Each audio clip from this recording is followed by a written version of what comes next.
네, 안녕하십니까. 오늘은 50대 남자들이 이 치킨집을 많이 차리는데요.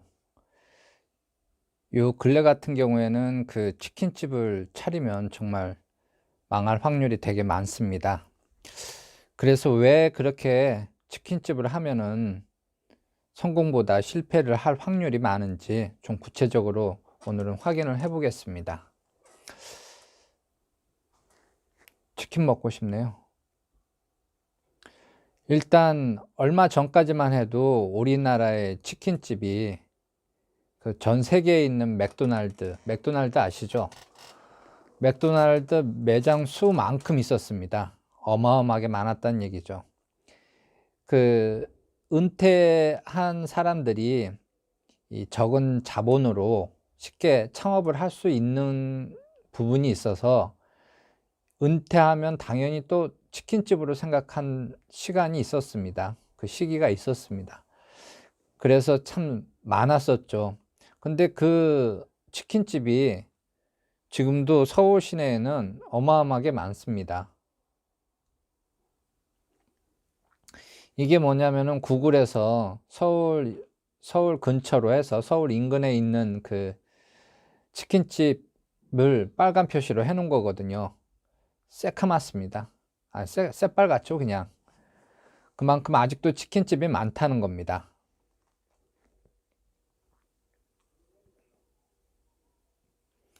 근데 이 치킨집이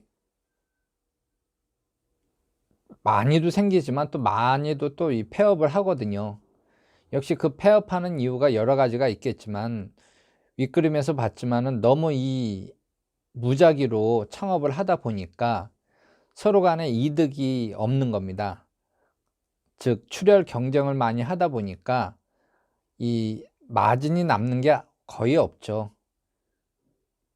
그래서 폐업도 그렇고 창업도 그렇고 그 초창기에는 창업한 그 부분이 쉽기 때문에 많이들 했었지만은 날이 갈수록 이 폐업률은 거의 고정적으로 하고 있습니다. 그 뭐 내년에는 더 이 경기가 어려워진다고 하니 치킨집 창업만큼 또 치킨집 폐업이 또 많을 거라고 생각이 됩니다.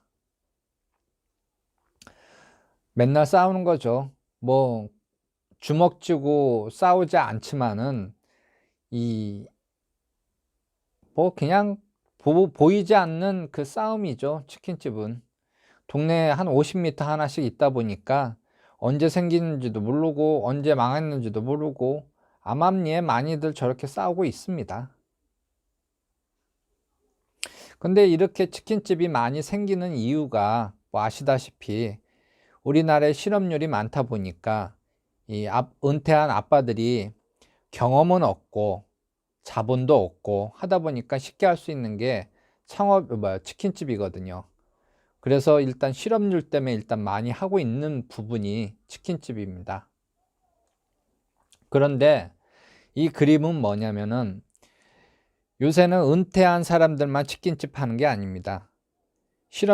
청년 실업률이 어마어마하게 높다 보니까 이 대학교까지 졸업하고 난 다음에도 치킨집 창업하는 20대, 30대가 지금 많아지고 있다고 합니다. 이거는 통계적으로 나와 있거든요. 뭐 회사에 취업도 안 돼, 공무원 시험도 금방 안 돼, 하다 보니까 창업이라기보다는 저는 좀 이런 느낌이 들더라고요. 내몰리는 느낌. 이것도 안 돼, 저것도 안 돼. 그러니까 요새는 20대, 30대도 치킨집을 하는 비중이 많이 높아지고 있다고 합니다. 그리고 20대, 30대가 이 치킨집을 하는 이유가 뭐 예전에는 50대들이 많이 했지 않습니까? 근데 20대, 30대들이 하는 이유가 이 디지털 환경의 변화거든요. 우리 손에는 항상 24시간, 거의 24시간 동안 그 스마트폰을 쥐고 있지 않습니까? 스마트폰이 사실 영업력이거든요.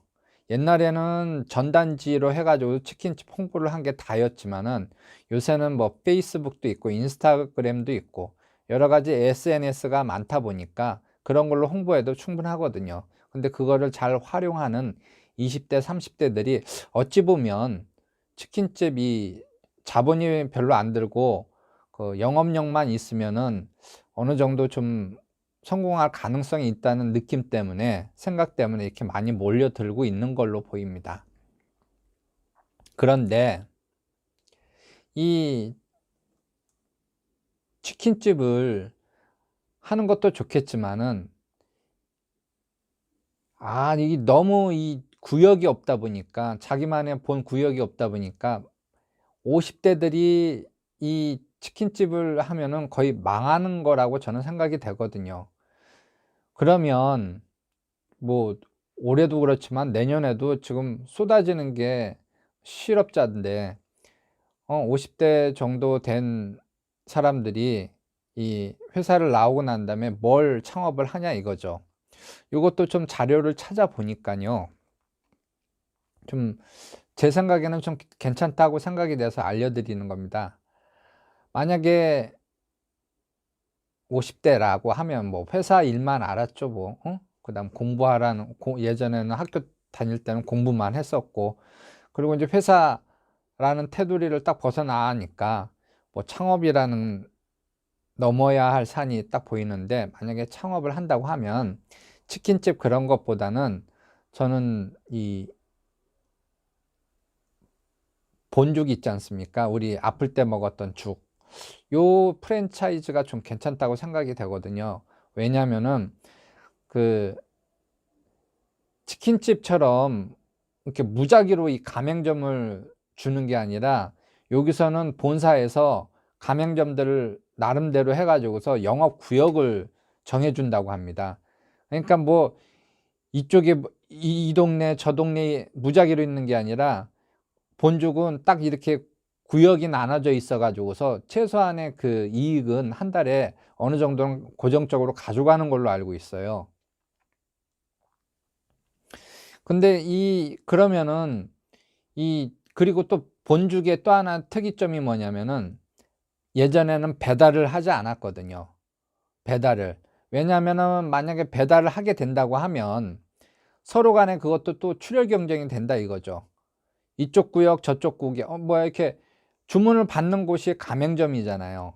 가맹점에서 자기 나름대로 뭐야 홍보를 하면은, 저쪽 뭐 한 몇 구역이 있는데도 뭐 그쪽에서도 주문이 들어올 수도 있고 하다 보면은 그 치킨집하고 똑같이 되는 거죠. 영업 구역이 완전히 망가지는 거죠. 그래서 본죽에서는 본사에서 그걸 아예 막느라고 배달을 그동안 시키지 않고 그 가게로 들어오는 사람들한테만 죽을 팔았다고 합니다. 근데 이제 이 배달이라는 트렌드가 무시는 못하지 않습니까? 배달을 받게 되면은 당연히 그 이득이 나오니까. 요새 뭐 배달해서 먹는 음식이 대다수인데, 그래서 본죽에서는 본사에서 좀 생각을 했나 봅니다.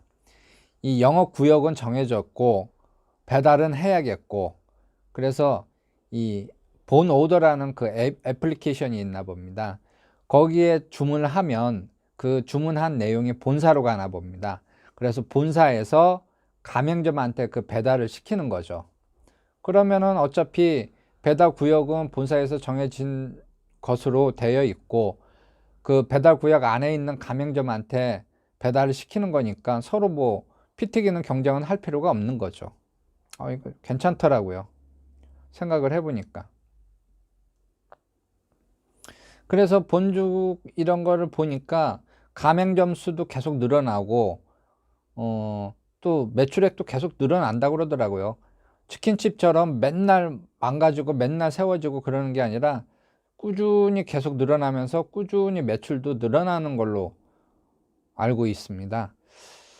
그래서 50대들이 만약에 이런 걸 창업을 한다고 하면은 이런 여러 가지 자료를 충분히 검토는 하시겠지만, 하여튼 전체적인 걸 한번 흐름을 보셔야 됩니다. 그리고 몇 년 후는 어떻게 될 건지.